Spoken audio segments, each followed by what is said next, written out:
जो करता हूँ अल्लाह का नाम लेकर, डरता नहीं हूँ किसी के बाप से। चाहे अमित शाह हो या मोदी हो या राज ठाकरे हो या उद्धव ठाकरे हो, किसी के बाप से डरता नहीं।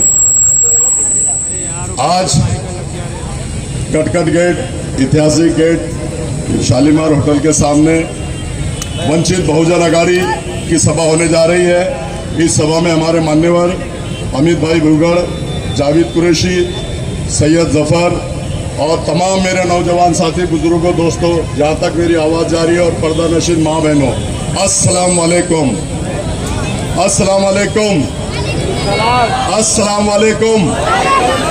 आज हिंदुस्तान के भविष्य बनने जा रहा है, लोकसभा के इलेक्शन होने जा रहे हैं और लोकसभा के अंदर जाने के बाद यहाँ का एक शक्ति कपूर बोलता है कि मैं बहुत पढ़ा लिखा हूँ, 3 डिग्रियां मेरे पास है। तो अफसर खान जी अंतर सब समझ रहा है क्या तू? अंतर सब समझ रहा है? अरे तेरी 3 डिग्रियों पे अफसर खान की कौम और मिल्लत का जज्बा तेरी 3 डिग्रियों पे भारी है, ऐसा मैं यहाँ से कहता हूँ। कौम और मिल्लत का खान में तेरी 3 डिग्रियों पे कौम और मिल्लत का जज्बा अफसर खान का तेरे 3 डिग्रियों पे भारी है। आज हिंदुस्तान में लोकसभा के जो इलेक्शन हो रहे हैं, अमित शाह कहता है कि सामान्य नागरिक कायदा बनाऊंगा, मोदी कहता है कि हिंदू राष्ट्र बनाऊंगा और सामान्य नागरिक कायदा लाऊंगा। तो मैं इस स्टेज से चैलेंज करता हूं, अमित शाह और मोदी, तेरे में दम अगर है तो सामान्य नागरिक कायदा बना के बता, संविधान को हटा के बता। मैं अफसर खान प्रकाश अंबेडकर साहब का एक सिपाही, प्रकाश अंबेडकर साहब अकोला से चुनकर आ रहे हैं। मेरे बुजुर्गों, दोस्तों और मेरे नौजवान साथियों, और अफसर खान को आप लोगों को औरंगाबाद शहर से, औरंगाबाद जिले से लोकसभा में भेजना होगा। मैं लोकसभा में अगर जाऊंगा तो अमित शाह की आंखों में आंखें डाल के बात करूंगा, मोदी की आंखों में आंखें डाल के बात करूंगा। और ये शक्ति और हिम्मत अगर आप लोग देते हैं, हिम्मत मुझ में बहुत है, मुझे ताकत आप लोगों की चाहिए। अगर आप लोग ताकत देते हैं तो कसम खुदा की कोई भी कानून पास नहीं होने दूंगा। इनके होते हुए इन्होंने सीएए कानून पास किया, 3 तलाक का कानून पास किया, इन लोगों ने हर कानून के सभागृह में होते पास हुआ। आज आपने देखा होगा कि महानगर पालिका में सेना और बीजेपी का जबड़ा चीर के अफसर खान अपने मसले मसाइल हल करता है। आप लोगों को मालूम होना चाहिए।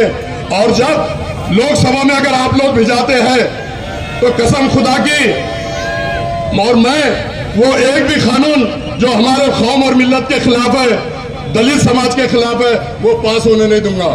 आपने देखा होगा कि कटकट गेट को एनिमी प्रॉपर्टी बोल के डिक्लेयर किया गया गवर्नमेंट ने, और जो डेवलपमेंट कमेटी में यही है, शक्ति कपूर खासदार उसमें है, उसको मालूम है कि एनिमी प्रॉपर्टी है, वो उसके लिए कोई आवाज नहीं उठाया, ना सभागृह में बात किया। आप लोग अगर मुझे चुन के देते हैं तो कसम खुदा की वो कानून ये एनिमी प्रॉपर्टी नहीं है, बल्कि हमारे लोगों की प्रॉपर्टी है, ये रजिस्ट्री करके की है, 7 बारह है और PR कार्ड है, इसको मैं रद्द कराऊंगा और कानून में पास होने नहीं दूंगा। रहा दूसरा बात कि आपने देखा कि ये शक्ति कपूर हर बार बोलता है, अफजल खान को बदनाम करता है, औरंगजेब के बच्चों ने अगर तस्वीर लाए तो उनके ऊपर गुने दाखिल कराता है। ये अफसर खान की हिम्मत आप लोगों के बलबूते पे औरंगजेब रहमतुल्लाह अलैह की जाके ज़ियारत किया और उसके बाद अपने प्रचार का आगाज किया। मैं किसी के बाप से डरता नहीं, मोदी हो, अमित शाह हो, शिंदे सरकार हो या कोई भी हो, मैं किसी के बाप से डरता नहीं। मैं डरता हूं तो सिर्फ अल्लाह ताला से, मैं डरता हूं तो सिर्फ अल्लाह ताला से।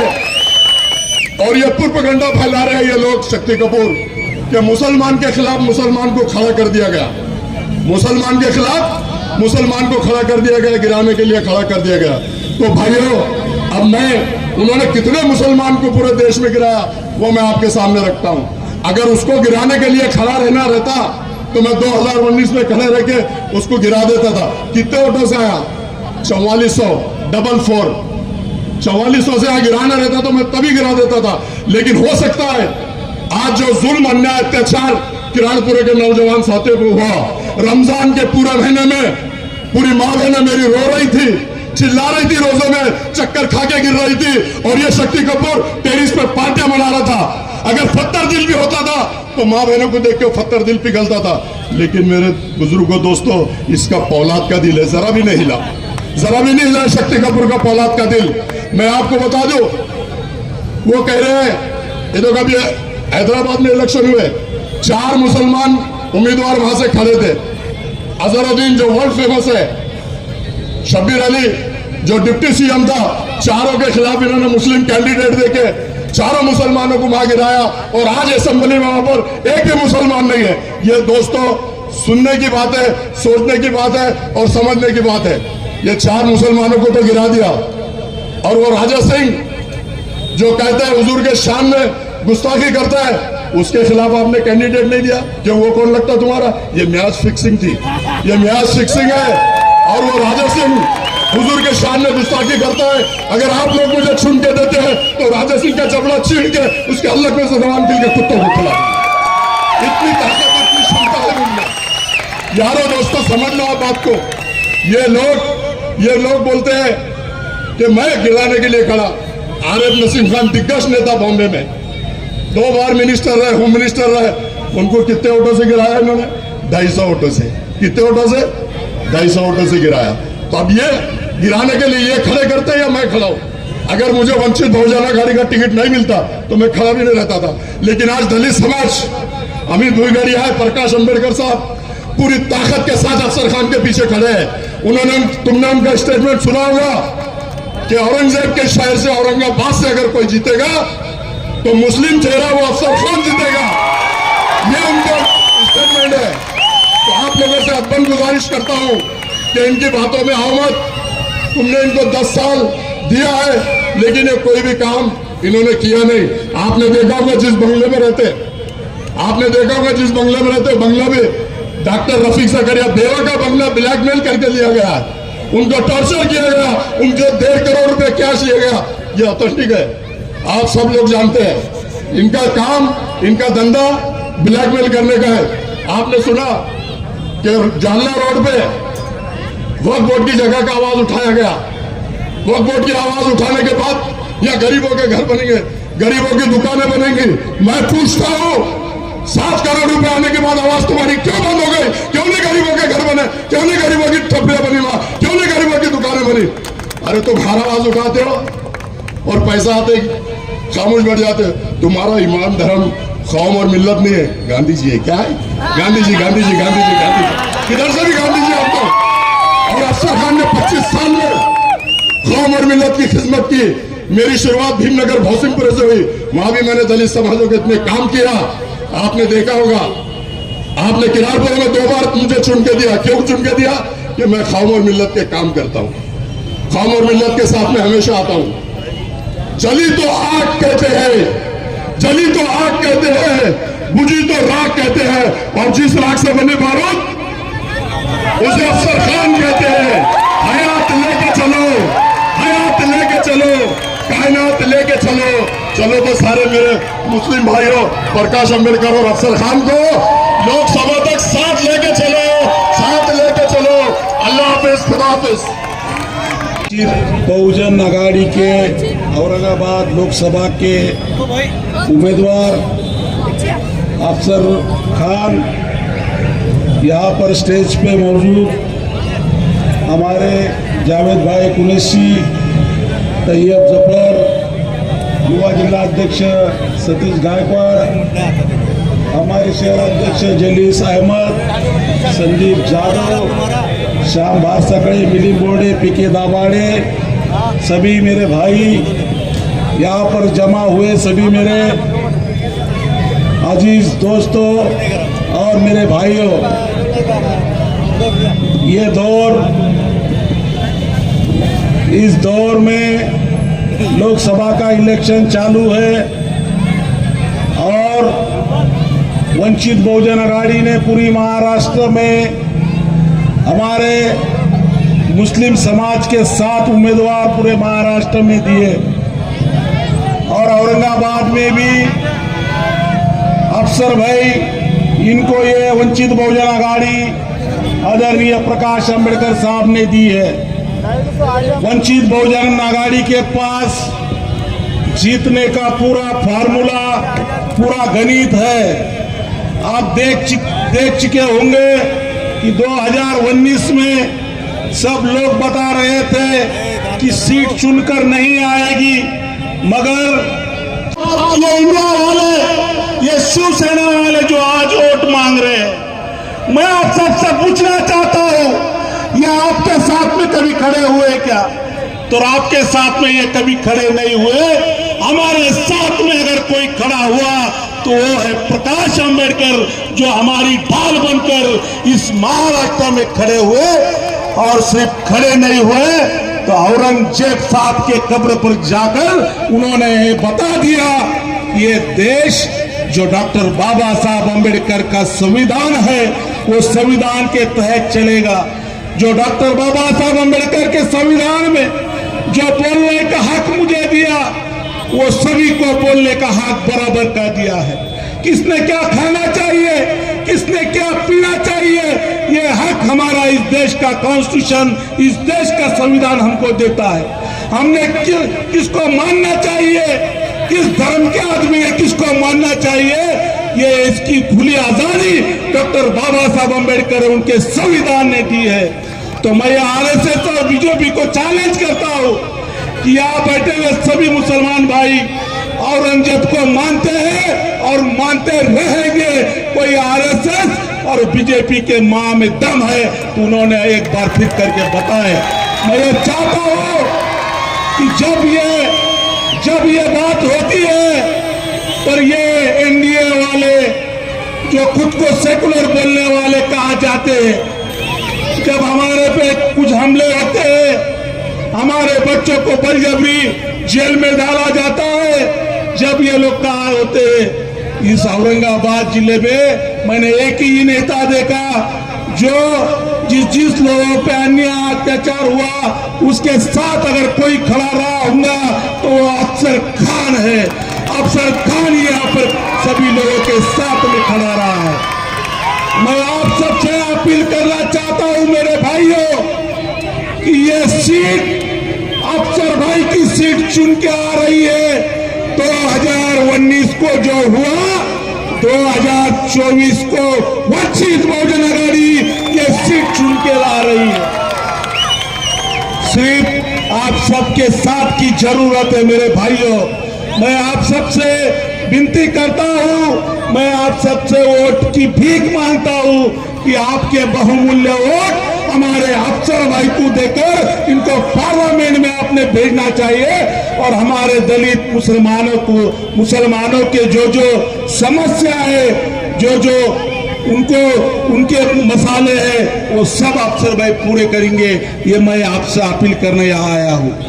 इस देश में बीजेपी नंगा नाच कर रही है, इस देश में आरएसएस मनोवादी, ये देखो मेरे भाइयों, कांग्रेस में ये धमक नहीं है कि मोदी के साथ लड़ सके। इस देश में अगर किसमें हिम्मत अगर है, कोई अगर लड़ सकता है तो वो बाबा साहब अम्बेडकर का पोता प्रकाश अंबेडकर साहब है, जो इस देश में मोदी को टक्कर देकर उनको खामोश बिठा सकते हैं। मैं आप सबसे अपील करता हूं कि आने वाले 13 तारीख को पूरी ताकत के साथ अफसर भाई को आप सब ने चुन के देना है। उनकी निशानी गैस सिलेंडर है, गैस सिलेंडर के सामने का 4 नंबर का बटन दबाकर अफसर भाई को लाखों के वोट से आप चुन के दीजिए। यही मैं विनती करता हूँ और यहाँ पर रुकता हूँ। धन्यवाद। जय भीम। अली जनाब अमित बुईगढ़ साहब, औरंगाबाद जिले वंचित बहुजन आघाड़ी के युवा नेता सतीश गायकवाड़ साहब, सेंट्रल के सदर जलीस अहमद साहब, पूर्व के सदर मतीन पटेल साहब, महाराष्ट्र के मराठवाड़ा के सेक्रेटरी अभी जिनकी आपने शोला बयान तकरीर सुने, सैयद जफ़र साहब, तैयब जफ़र साहब। अजीज तरीन साथियों, 5 साल कैसे निकल गए, कैसे गुजर गए, बड़ी समझ से परे हैं कि 5 साल हो गए, इलेक्शन आ गया और फिर से हमको मेंबर ऑफ पार्लियामेंट मुंतखब करना है। 19 के अंदर हमने देखा कि दलितों और मुसलमानों का इत्तेहाद ने एक बड़ा कारनामा अंजाम दिया, एक तारीखी कारनामा अंजाम दिया और यहाँ से एक मुस्लिम उम्मीदवार की शक्ल में मेंबर ऑफ पार्लियामेंट चले गए। हालात में तब्दीली होती गई, सियासी हालात बदलते गए, मुसलमानों के हालात बदलते गए, मुसलमानों पे अकायद पे हमले होते गए, मुसलमानों की मॉब लिंचिंग होती गई, मुसलमान क्या खाएंगे क्या पिएंगे इस पे पाबंदी लगा दी गई, मुसलमानों के मसाजिद को तोड़ने की साजिशें होती रही, मुसलमानों की मसाजिद को तोड़ा गया, मुसलमानों की दरगाहों की बेहुरमती की गई, मुसलमानों की बहुत सारे मामलात को जो है बहुत सारे लीडरान को जो है हिंट काउंटर का नाम देकर जो है कत्ल कर दिया गया। ये सारे मनाजिर 5 साल के अंदर हमारे सामने हैं और आने वाला वक्त 24 से 29 तक का 5 साल का इंतखाब करना है कि हमारा लीडर कैसा हो। पार्लियामेंट में गए तो मुसलमानों की नुमाइंदगी हो या ना हो, हमारे अकायद पे जो हमले हो रहे हैं उसका वो दिफा कर सकता क्या नहीं कर सकता हो। ये सारी बातें आप लोगों के सामने अजीज तरीन साथियों कि आने वाले वक्त में हमको किसको चुन के देना है। हम यहाँ पर वंचित बहुजन अघाड़ी ने एक मुसलमान उम्मीदवार अफसर खान की शक्ल में दिया है और हमने देखा है कि 25 साल से उन्होंने यहाँ पर अवाम की समाजी और सियासी खिदमत म्युनिसिपल कॉरपोरेशन में अदा कर रहे हैं। अब पार्लियामेंट के अंदर जाना है, लोग कहते हैं कि अफसर खान पार्लियामेंट का इंतखाब इलेक्शन आपके लिए बड़ा है। मैं कहता हूं कि पार्लियामेंट का इलेक्शन किसके लिए बड़ा नहीं है, सबके लिए बड़ा है। चंद्रकांत खेरे यहां से 4 मरतबा मेंबर ऑफ पार्लियामेंट बने, एक बार मेंबर ऑफ असेंबली बने तो एक बार कारपोरेटर भी बने। प्रदीप जायसवाल यहां से अगर कारपोरेटर बने, मेयर बने, एमएलए बने तो मेंबर ऑफ पार्लियामेंट भी बने। मोरेश्वर सावे यहां से कारपोरेटर बने, मेयर बने तो मेंबर ऑफ पार्लियामेंट भी बने। तो कोई ये क्यों नहीं कह सकता कि एक मुसलमान कारपोरेटर मेंबर ऑफ पार्लियामेंट क्यों नहीं बन सकता। अजीज साथियों, बात करने को बहुत सारी है, वक्त कम है। अफसर खान साहब को भी आपको सुनना है, लेकिन कुछ गुजारिशात आप लोगों से जरूर करना है कि अभी अमीर बुईगर साहब ने भी कहा, तैयब जफर साहब ने भी आपको बताया कि हमारे पास इलेक्शन के अंदर जो नंबर है हम हमारे बलबूते पे चुन के नहीं आ सकते। हमारे को कोई और साथी की जरूरत है जो 19 में अम्मा को वंचित बहुजन अघाड़ी की शक्ल में हमारे सामने आया था। आज फिर वंचित बहुजन अघाड़ी के सहारे पे अफसर खान आपके सामने है। 21% वोट मुसलमानों के इस पार्लियामेंट के हल्के के अंदर है। एससी और एसटी को मिला के 17% वोट हमारे पास एससी और एसटी के हैं। अजीज साथियों, अपनी सियासी अकल को जगाओ। ये जो 37% वोट हमारे पास है, उनके बाद तो तुम ये 37% वोट आपको सोचने पे मजबूर कर रहा है कि इस वक्त भी मुस्लिम क़यादत फिर से अफसर खान की शक्ल में मेंबर ऑफ पार्लियामेंट जाने वाली है। अगर कोई ये समझ रहा है कि मैंने वो बैंक के क्या तमाशे कर दिए और वो आ गए मेरे पास और बाद में और किसी के पास जाके वो फोटोआं डाल रहे फेसबुक पे और बोल रहे ये हमारे साथ, ये हमारे साथ, ये हमारे साथ। अरे 19 में पूरी दलित कौम तुम्हारे साथ थी, पूरी दलित कौम तुम्हारे साथ थी। एक ढेले की भी जरूरत नहीं थी तुम्हारे को खर्चा करने की। ये अमित बुईकर साहब, सतीश गायकवाड़ साहब इस बात के गवाह है कि दलित समाज का एक एक वोट खड़ा कर 19 में पड़ा था, और फिर वही 19 में जब काम निकल गया तो उनके साथ नाता क्यों तोड़ा? किसने नाता तोड़ा? वो कौन था? वो कमजोर कौन था जिसकी सियासी अकल घास चढ़ने गई थी? कौन था वो जो ये समझ नहीं पा रहा था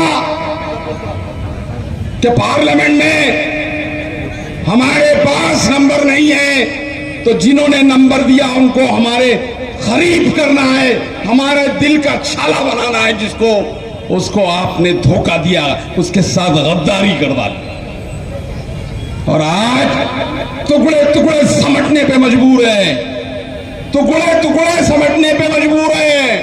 पूरी एक कौम तुम्हारे साथ में थी। मुसलमानों, अकल के नाखून लो, समझाओ उस सियासी कमजोर को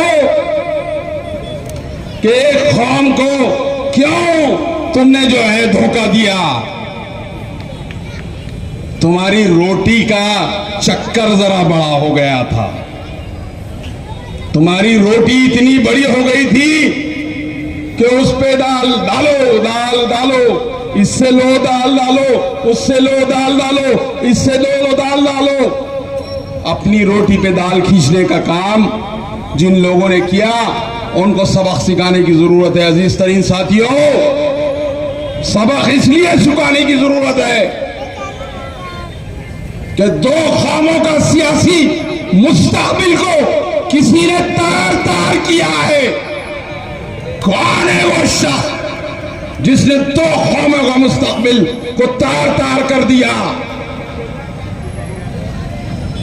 अजीज साथियों, जागो, जागो, फिर वक्त आया है।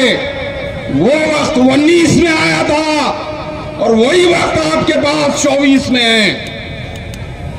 बदला नहीं है वक्त, कुछ भी नहीं बदला है। कोई समझ रहा है कि वक्त बदल गया, नहीं बदला। वही वोटर है, दलितों का भी वही वोटर है, मुसलमानों का भी वही वोटर है। किरदार में तब्दीली आ गई है, किरदार बदल के अफसर खान की शक्ल में आप लोगों के सामने, और किरदार बदलना इसलिए जरूरी है कि जो हमारा नहीं, हमारे बुजुर्गाने दीन का नहीं, हमारे मसाइल के हल का नहीं, और फिर कहता है कि मैं पढ़ा लिखा हूं। कहां से पढ़े लिखे हो? औरंगाबाद की तारीख से कुछ वाकियत है? औरंगाबाद की तारीख की कुछ मालूमात आपके पास है? औरंगजेब रहमतुल्लाह अलैह की शख्सियत का तुम्हारे पास कोई मालूमात है? या औरंगजेब रहमतुल्लाह अलैह की शख्सियत को तुमने कोई छोटा मोटा बादशाह समझ के कह दिया कि मेरा कोई ताल्लुक नहीं है उससे? और अगर तू ये कहता है कि औरंगजेब रहमतुल्लाह अलैह से मेरा ताल्लुक नहीं है,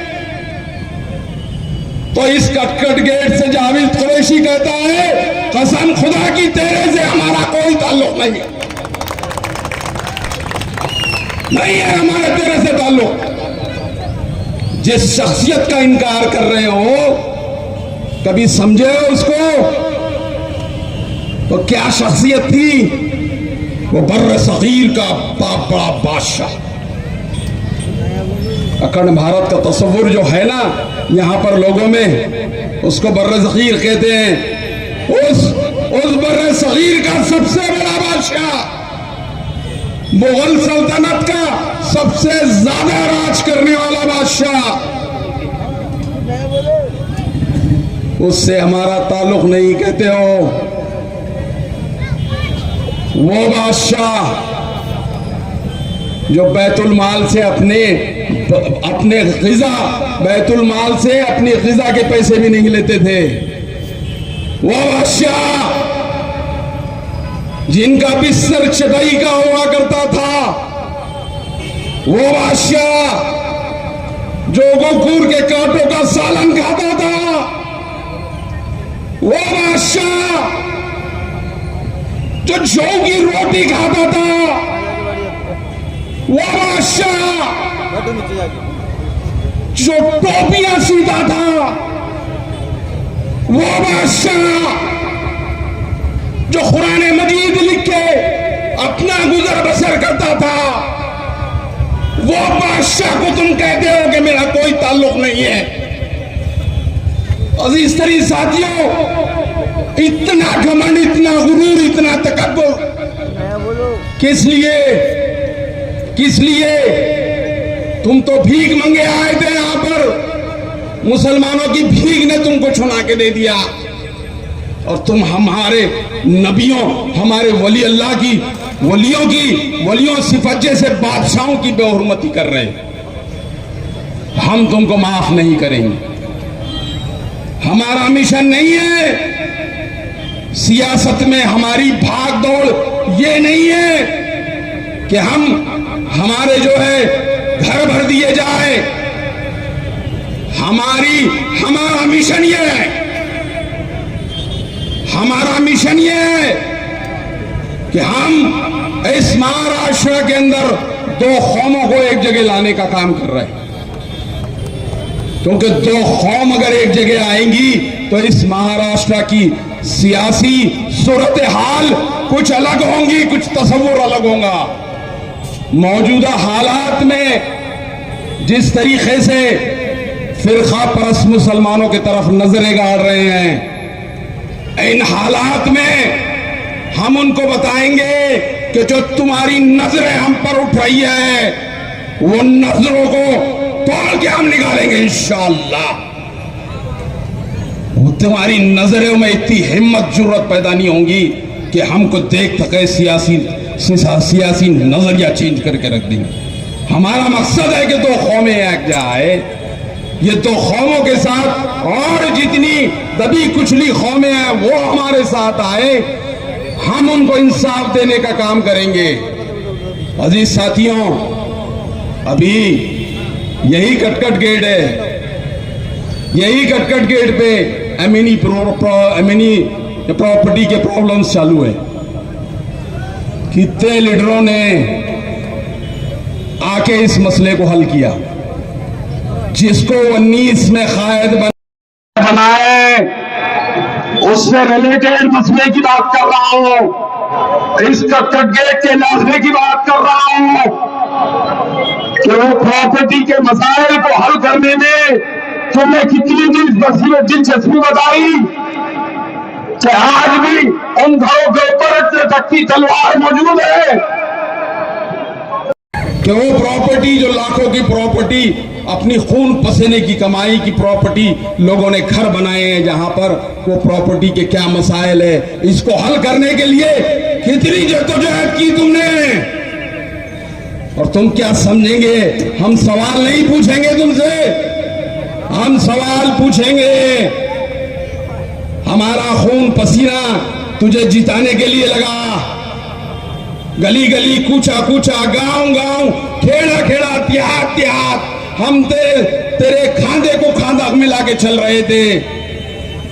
और अगर तू हमारे मसाइल हल नहीं कर रहा है तो हम सवाल पूछेंगे,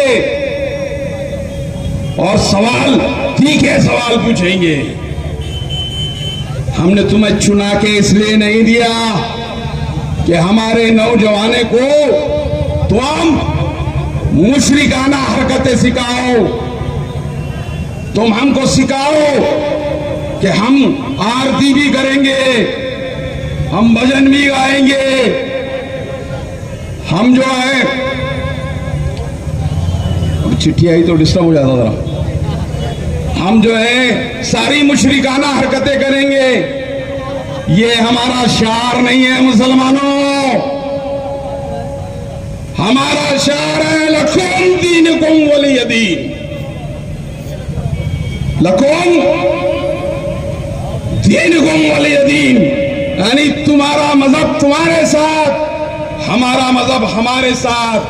अमीद बुईगर साहब का मजहब उनके साथ, जावेद कुरैशी का मजहब जावेद कुरैशी के साथ।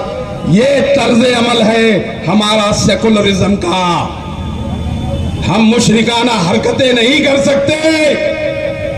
अगर वोट हासिल करने के लिए अपने ईमान का सौदा कर रहे हैं तो जाओ जाओ, तुम बनो शिवाजी महाराज के मावड़े बनो, और किस किस के मावड़े बनते बनो, हमारा कोई लेना देना नहीं है।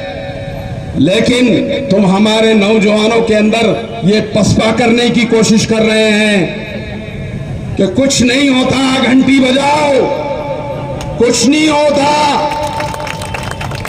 और बहुत सारे मसाइल है। अब टाइम का, मैं चिट्ठी मिल गई है इसलिए मैं अब अपनी जगह लेता हूं। लेकिन जाते जाते उन साहब को ये शेर जो है उनके गोशे गुजार करना चाहता हूं कि कितने कम ज़र्फ है ये गुब्बारे, चंद सांसों में फूल जाते। कितने कम ज़र्फ है ये गुब्बारे कि चंद सांसों में फूल जाते हैं जब कमीने उरूज पाते हैं। मुसलमानों, जब कमीने उरूज पाते हैं तो अपनी औकात भूल जाते हैं। याद दिलाना उनको, यहां आए तो याद दिलाना उनको कि तुम्हारी औकात क्या थी। मुसलमानों ने तुम्हें किस औकात का बनाया और तुम हमको क्या सिखा रहे हैं। खुदा हाफिज। तो कोहराम मचा दो।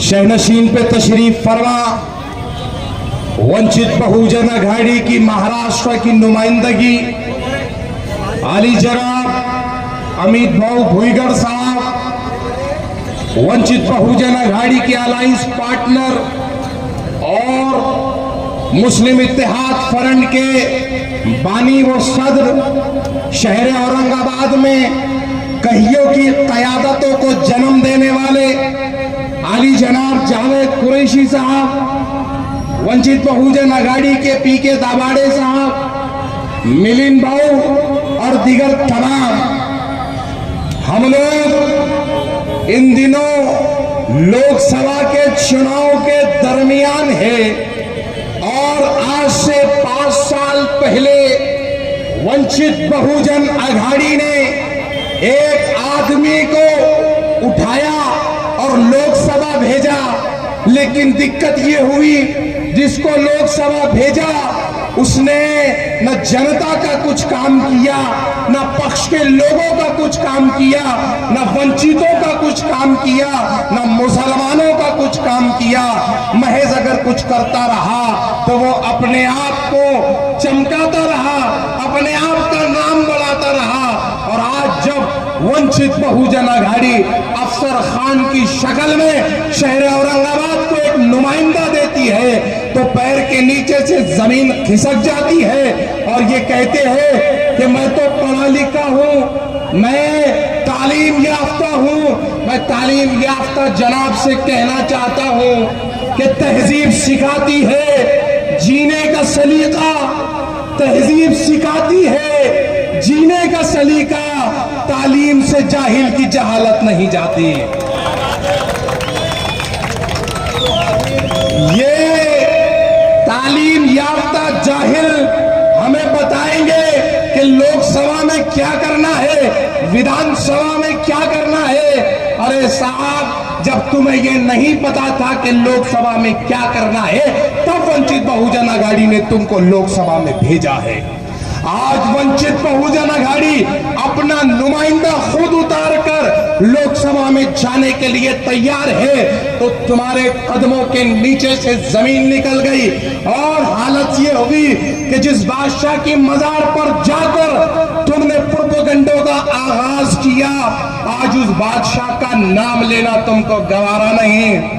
लेकिन हम वंचित बहुजन अघाड़ी के लोग हैं और हम वो है जो ये कहते हैं कि हमही ने लाज रखी है बुजुर्गों की यहां वरना, हमही ने लाज रखी है बुजुर्गों की यहां वरना सभी टुकड़ों पे पलते हैं, बगावत कौन करता है। आज औरंगजेब के नाम से अपने आप को बचाने वाले कल औरंगजेब के नाम पे सियासत कर रहे थे। एक हमारे दोस्त है, वो नारेगांव की सभा में ये कहते हैं कि अफसर खान जो है तो बेगमपुरे के कारपोरेटर थे, मैं खिराड़पुरे का हूं। मैं मेरे दोस्त को ये बताना चाहता हूं, ये याद दिलाना चाहता हूं कि अजीजान ब्रादर, ये वाला इलेक्शन जो हम लड़ रहे हैं ये कारपोरेशन का नहीं है, लोकसभा का है। कम से कम ये तो समझो किसको क्या बोलना है। आप सिर्फ और सिर्फ मुखालफत करना जानते हैं और आपने मुखालफत में ये भी भूल गए कि हम इलेक्शन कौन सा लड़ रहे हैं। मैं कटकड़ी गेट की आवाम से ये याद दिलाना चाहता हूं कि जब इस कटकड़ी गेट को एनिमी प्रॉपर्टी के नाम पर घोषित किया गया तो तब तुम्हारे कंधे से कंधा लगाकर खड़े रहने वाले शख्स का अगर कोई नाम था तो वो अफसर खान था और जावेद कुरैशी था। मैं मौजूद था यहां पर लोगों के साथ में, जिसको 5 साल सत्ता में बिठाया उसने तो कह दिया कि तुम इल्लीगल बैठे हो, उठ के तो जाना पड़ेगा। जिस समाज की नुमाइंदगी करने के लिए आपको लोकसभा भेजा गया, आपने उस समाज को पसे पुष्प डाला और आपने दूसरों को अपने आगे ले लिया। अभी साहब बता रहे थे मावड़े के सिलसिले में, मुझे एक पत्रकार ने पूछा कि साहब आपके शहर के एमपी ने कहा कि औरंगजेब से वास्ता कोई नहीं और निजाम से वास्ता कोई नहीं, मैं अगर हूं तो मावड़ा हूं। मैंने उन पत्रकार भाई से कहा कि हो सकता है साहब सही बोल रहे होंगे, हमने कहा उनका नसब देखा ना तुमने उनका नसब देखा, हो सकता है सही बोल रहे हो, हमें क्या पता कहां से आपके रिश्ते जुड़ते हैं। हम लोग हमारे रिश्ते जहां जुड़ते हैं हम बता रहे हैं कि हमारा रिश्ता जो जुड़ता है तो वो औरंगजेब से जाकर जुड़ता है, हमारा रिश्ता अगर जुड़ता है तो टीपू सुल्तान से जाकर जुड़ता है। और हम पूरी ताकत के साथ पूरे हिंदुस्तान में टीपू सुल्तान की तस्वीर को सर पर उठाकर चलते हैं। किसी माई के लाल में दम है तो वंचित बहुजन अघाड़ी पे केस करके दिखाए। पश्चिम महाराष्ट्र से एक आवाज उठी और ये कहा गया कि अगर टीपू सुल्तान का कोई नाम लेगा तो जेल में भर दिया जाएगा। पूरे हिंदुस्तान से एकमात्र शेर था आदरणीय बाबा साहब अंबेडकर, पश्चिम महाराष्ट्र में जाकर 6 फीट की टीपू सुल्तान की तस्वीर लगाकर हार चढ़ाया और बताया कि ये वो शख्सियत है जिसने इस मुल्क के नाम पर अपनी जान दी है, ये वो शख्सियत है जिसकी संविधान में फोटो मौजूद है। और आज प्रकाश अंबेडकर इसकी तस्वीर पे हार चढ़ा रहा है। अगर किसी के जी में दम है तो केस करके दिखाए।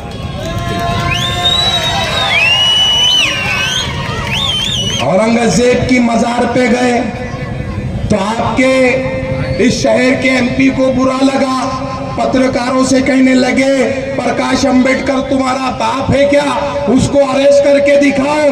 पत्रकारों ने भी कहा साहब वो उसका बाप भी हमारा बाप है, उसके खानदान को हम हाथ नहीं लगा सकते।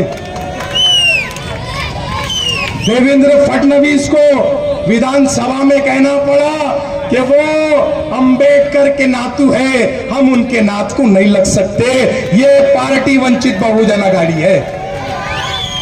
आज अगर तुमको वर्गलाने के लिए कोई आए तो पूछो किराड़पुरे के बच्चों को बेयारो मददगार क्यों छोड़ा था।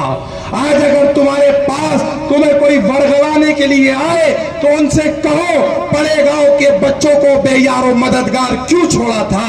आज अगर तुम्हारे पास कोई आए वर्गलाने के लिए तो पूछो रमजान में कटकटी घेट के बच्चों को बेयारो मददगार कौन छोड़ा था। तुम्हारे नाम पर वोट लिए गए, तुम्हारे नाम पर पूरा मुल्क घूमा गया, और जब तुम्हारे बच्चों के लीगल मसाइल की बात आई तो दोनों हाथ ऊपर कर लिए गए और यह कहा गया कि तुमने किया है तुमको भुगतना पड़ेगा। जबकि इस शहर के माजी खासदार चंद्रकांत खैरे एक पत्रकार परिषद में यह कहते हैं कि राम मंदिर पर मुसलमानों ने एक भी पत्थर नहीं चलाया था। जब एक भी पत्थर नहीं चलाया था तो आदरणीय एमपी साहब, आप कौन होते हैं कॉम्बिंग ऑपरेशन करवाने वाले?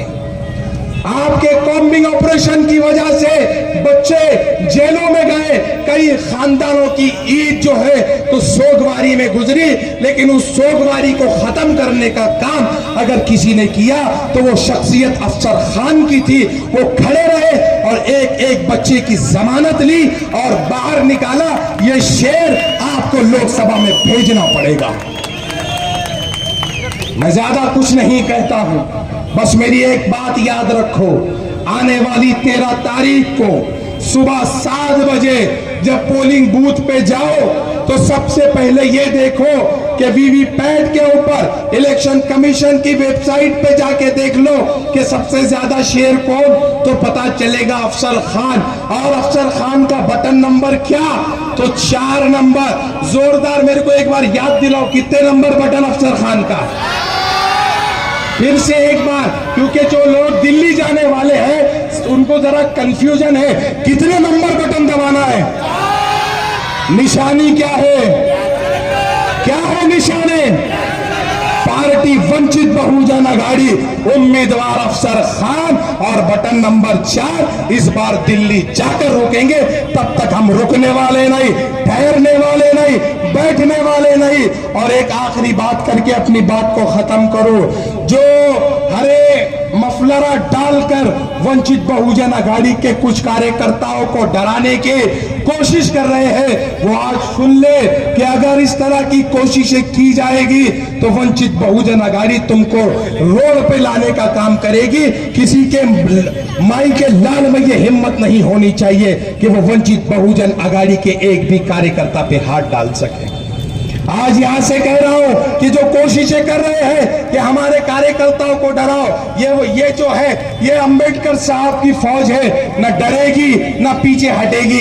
बस हम अगर खामोश होते हैं तो लीगलाइज वजह से, हम अगर खामोश होते हैं तो संविधान की वजह से। आप तमाम ने बहुत अच्छे से सुना, मैं आप तमाम का शुक्रिया अदा करता हूं। और 4 मिसरे कहते हुए प्रॉफिट मोहम्मद बिन, अभी याद दिलाया साहब ने, पूरे हिंदुस्तान के अंदर आकाए नामदार हजरत मोहम्मद सल्लल्लाहु अलैहि वसल्लम की शान में गुस्ताखियां हुई और मुस्लिम क़यादतें कही जाने वाली क़यादतें खामोश रही। तब भी अगर कोई एक शेर उठा तो वह आदरणीय प्रकाश अंबेडकर थे और उन्होंने विधानसभा के अंदर प्रॉफिट मोहम्मद बिल पेश किया और यह बिल में कहा गया कि अब अगर कोई अल्लाह के नबी की शान में गुस्ताखी करेगा 10 साल जेल में जाएगा। यह जुर्रत करने वाली पार्टी वंचित बहुजन आघाड़ी है। मैं मुसलमानों से कहता हूं कि जब वोट देने जाओ इन तमाम मुद्दों को याद रखो और याद रखो कि जो लोग तुम्हारे साथ इलेक्शन से पहले खड़े थे वही लोग इलेक्शन के बाद भी तुम्हारे साथ खड़े रहेंगे। बहुत बहुत शुक्रिया, अल्लाह हाफिज। आप लोग यहाँ पर कसीर तादाद में जो जमा हुए हैं, आपका इस्तकबाल करता हूँ।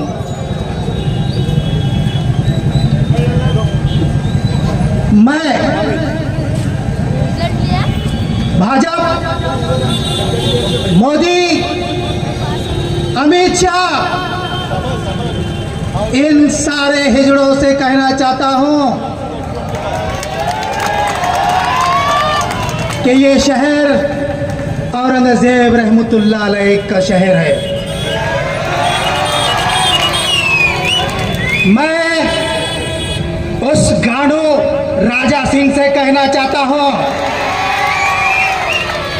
कि ये शहर औरंगजेब रहमतुल्लाह अलैह का है, और जिनको औरंगजेब की नाम से वोटों के लिए अगर दिक्कत हो रही है तो उनसे कहता हूं कि मुसलमानों से वोट मांगना बंद कर दो।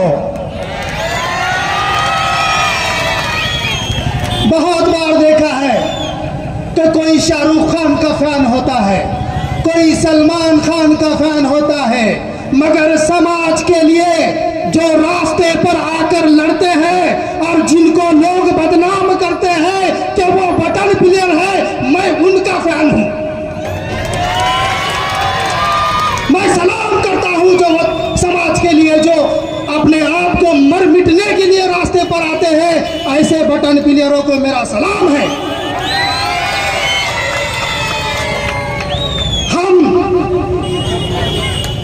हम वो कौम है जिसने 1000 साल तक इस देश के ऊपर हुकूमत की, और मैं आपको बता देना चाहता हूं कि मैं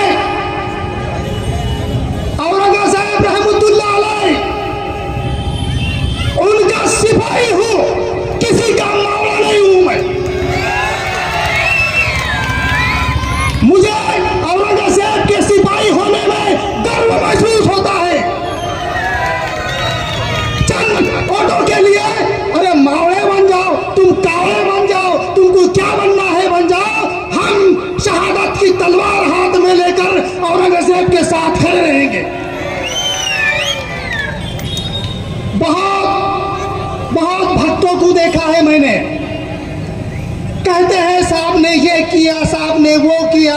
अरे साहब, मैं आपको बता देना चाहता हूं कि 75 साल जब कांग्रेस की हुकूमत थी तो घाटी में किसी को सुई लाना नहीं पड़ती थी। घाटी के अंदर किसी को बाहर से गोली नहीं लाना पड़ती थी, कोई दवाई नहीं लाना पड़ती थी, सलाइन की बोतल नहीं लाना पड़ती थी। या तुम्हारे सामने तो वहां पर तो सारे प्राइवेट मेडिकल ला लिए, इसके ऊपर कौन बोलेगा? और कहते हैं विकास, किस बात का विकास?